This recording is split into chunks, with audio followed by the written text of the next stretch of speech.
Hello student, welcome to the concept. आज हम इस वीडियो में बात करेंगे इनइक्वलिटी के बारे में, इनकम इनइक्वलिटी और वेल्थ इनइक्वलिटी के बारे में। मतलब सोसाइटी में जो टोटल वेल्थ है एक कंट्री में, या फिर जो टोटल इनकम होता है वो बराबर डिस्ट्रीब्यूट नहीं होता है प्रैक्टिकली। तो उसको मेज़र करने के लिए इकोनॉमिस्ट ने दो टूल्स का यूज़ किया है। एक होता है लॉरेंस कर्व और उससे डिराइव होता है गिनी कोएफिशिएंट, जो बाद में इन्वेंट हुआ। तो दोनों कौन ये दो इकोनॉमिक टूल्स से इक्वलिटी एंड इनइक्वलिटी को मेज़र करते हैं। ठीक है, ये गवर्नमेंट को पॉलिसी मेकिंग में हेल्प करता है, पॉवर्टी स्टडीज़ में हेल्प करता है एंड इकोनॉमिक डेवलपमेंट को एनालाइज करता है। ठीक है चलिए, तो फर्स्ट ऑफ ऑल देख लीजिए एक बार ये जो ग्राफ मैंने प्लॉट किया है, तो यहाँ पर है कम्युनिटी परसेंटेज ऑफ वेल्थ या फिर इनकम बोल सकते हैं। ये वाई एक्सिस है और ये एक्स एक्सिस है, ये जीरो माना गया है। तो ये होता है community percentage of house hold, इधर मतलब परसेंटेज ऑफ पीपल शॉर्ट में।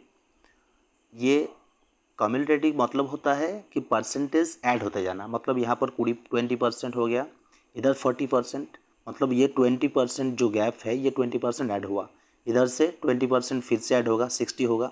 तो ये ऐड होते जाना को बोलते हैं कम्युनिटी परसेंटेज। इधर भी सेम है 20, ये 40, 20, 40, 60, 80, ये होता है कम्युनिटी परसेंटेज। तो इसको हम रेफरेंस लाइन माना है, ये लाइन ऑफ इक्वलिटी बोलते हैं। तो ये होता है लॉरेंस कर्व, देख लीजिए ये होता है लॉरेंस कर्व। ये डेविएट है, मेन लाइन से डेविएट है। ठीक है, अगर ये लॉरेंस कर्व मेन लाइन से एक लाइन ऑफ इक्वलिटी से बराबर हो जाएगा तब क्या होगा, देखिए जब ये जो लॉरेंस कर्व डेविएट हो गया, अगर ये पोर्शन का ये जो पोर्शन है ये अगर इसको हम निकालेंगे, मतलब ये मान लीजिए ए है, और इसको हम निकालेंगे, फिर से देख लेते हैं, ये रेफरेंस लाइन है और ये है इनइक्वलिटी। अगर इक्वलिटी हो गया तब ये लाइन ऑफ इक्वलिटी के बराबर हो जाएगा। लेकिन सोसाइटी में इनकम या फिर वेल्थ का डिस्ट्रीब्यूशन जो हुआ है वो इक्वलिटी नहीं है, सबको बराबर इनकम नहीं मिला, तो इसलिए लाइन से डेविएट है, ये लाइन हो गया। तो ये जो पर्सन टोटल है जिसको हम ए मान लेते हैं, अगर ए का एरिया निकलना है, ये टोटल जो एरिया है इसको हम निकालेंगे, तो क्या करना होगा, तो हम लोगों को ये टोटल लाइन ऑफ इक्वलिटी जो है, मतलब यहाँ से ये ट्रायंगल क्रिएट हो रहा है, इस ट्रायंगल से मुझे ये बी पोर्शन बात देना होगा, ये डिडक्शन करना होगा। ये जो बी पोर्शन है, इसको अगर हम निकाल देंगे तो इसका वैल्यू निकल जाएगा। मतलब टोटल ये जो ट्रायंगल है इससे हमें ये बी पोर्शन बात देना होगा। अगर मुझे ये डेविएट लाइन जहाँ से हुआ है, ये जो पोर्शन है लॉरेंस कर्व जिसको बोलते हैं, ये लॉरेंस कर्व से अगर इसका एरिया निकलना है तो ये टोटल ट्रायंगल से बी एरिया डिडक्शन करना होगा। मान लीजिए ये टोटल एरिया हो गया, मान लीजिए 10, और अगर ये बी पोर्शन आ गया मान लीजिए 5 या फिर 4 मान लीजिए, तो ये ए का जो एरिया है ये एरिया हो जाएगा 6। तो लाइन ऑफ इक्वलिटी का मतलब क्या होता है, अगर लाइन ऑफ इक्वलिटी मतलब मान लीजिए यही लाइन ऑफ इक्वलिटी जो रेफरेंस माना है, अगर उसी पर लॉरेंस कर्व भी आ गया, मतलब यही पर लॉरेंस कर्व भी आ गया, तो क्या होगा, मान लीजिए टोटल एरिया 10 है और मुझे निकालना है लॉरेंस कर्व, तो लॉरेंस कर्व तो यही पर है ना, इस लाइन ऑफ इक्वलिटी लाइन में ही है, तो मतलब ये भी 10 हो जाएगा। तो 10 माइनस 10 क्या हो जाएगा, 0 हो जाएगा, ये 0 हो जाएगा। तो 0 मतलब परफेक्ट इक्वलिटी, मतलब सबको सेम इनकम मिल रहा है। ठीक है चलिए देखते हैं नेक्स्ट स्लाइड में, ये टोटल कंसेप्ट आपको क्लियर हो जाएगा। इसको हम उसी ग्राफिकल रिप्रेजेंटेशन यहाँ पर बनाया है। तो ये लाइन ऑफ इक्वलिटी है और ये जो कर्व है ये होता है लॉरेंस कर्व, ये लॉरेंस कर्व, ठीक है। तो अगर ये ए एरिया को निकलना है, मुझे निकलना है, ये जो एरिया है ए, अगर इसको हम एरिया को निकालेंगे तो मुझे टोटल जो ट्रायंगल है इससे मुझे ये बी एरिया को डिडक्शन करना होगा, तो उससे हम ए एरिया का एरिया निकाल सकते हैं। तो अगर लाइन ऑफ इक्वलिटी में ही लॉरेंस कर्व है तो मतलब ये अगर ये 10 टोटल एरिया 10 है तो लॉरेंस कर्व भी तो 10 हो जाएगा, ये भी जो एरिया होगा वो भी तो 10 हो जाएगा। 10 माइनस 10 इक्वल टू 0। मतलब अगर लॉरेंस कर्व यहाँ पर है तो मतलब रेंज 0 हो जाएगा, मतलब परफेक्ट इक्वलिटी हो जाएगा। देखिए ये लॉरेंस कर्व हो गया।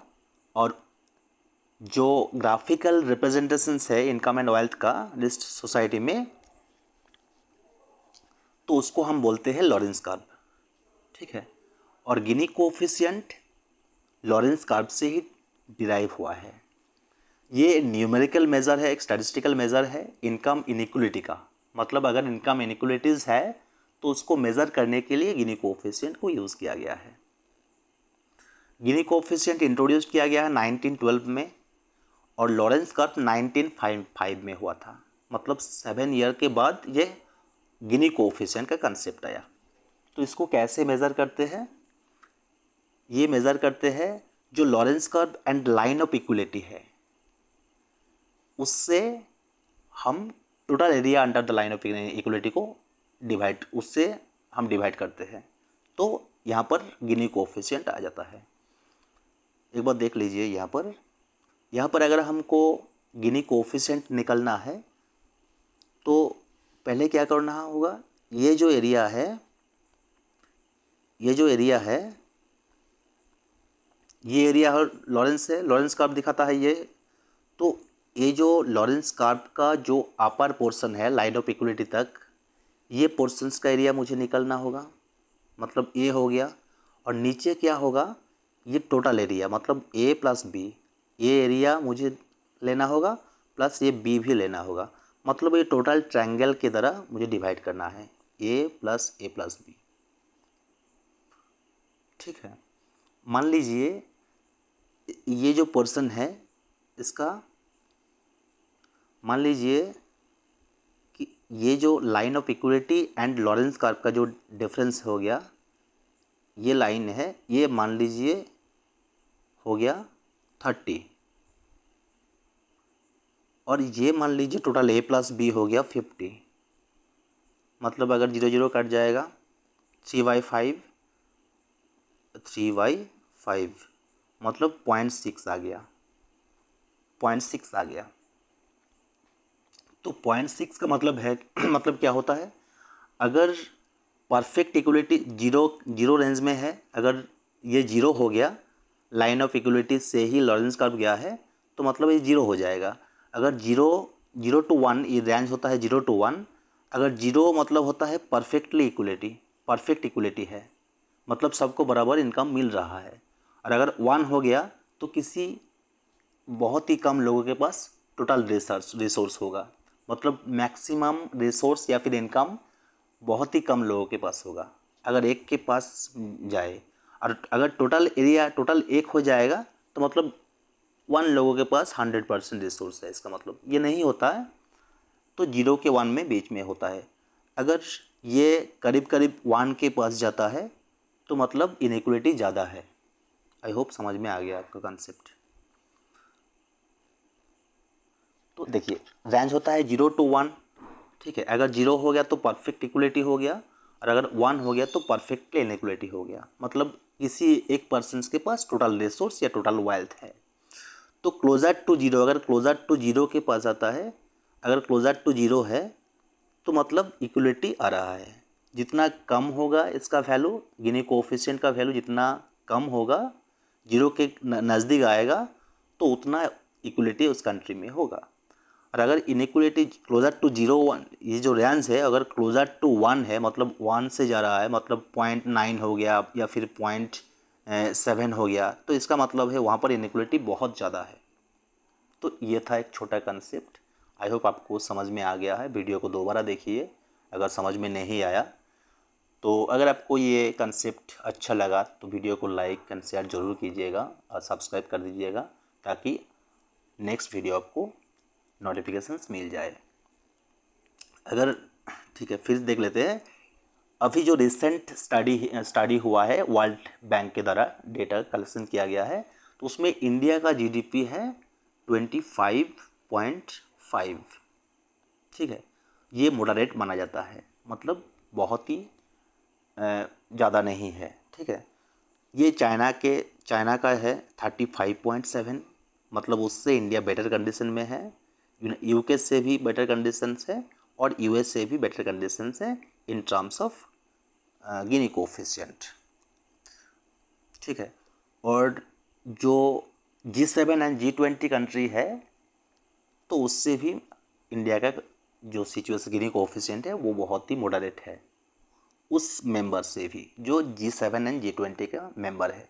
ज़्यादातर G20 एंड G7 कंट्री में डेवलप्ड कंट्री है, तो उससे भी इंडिया का जो गिनी कोफिशिएंट है वो मॉडरेट माना गया है according to World Bank data.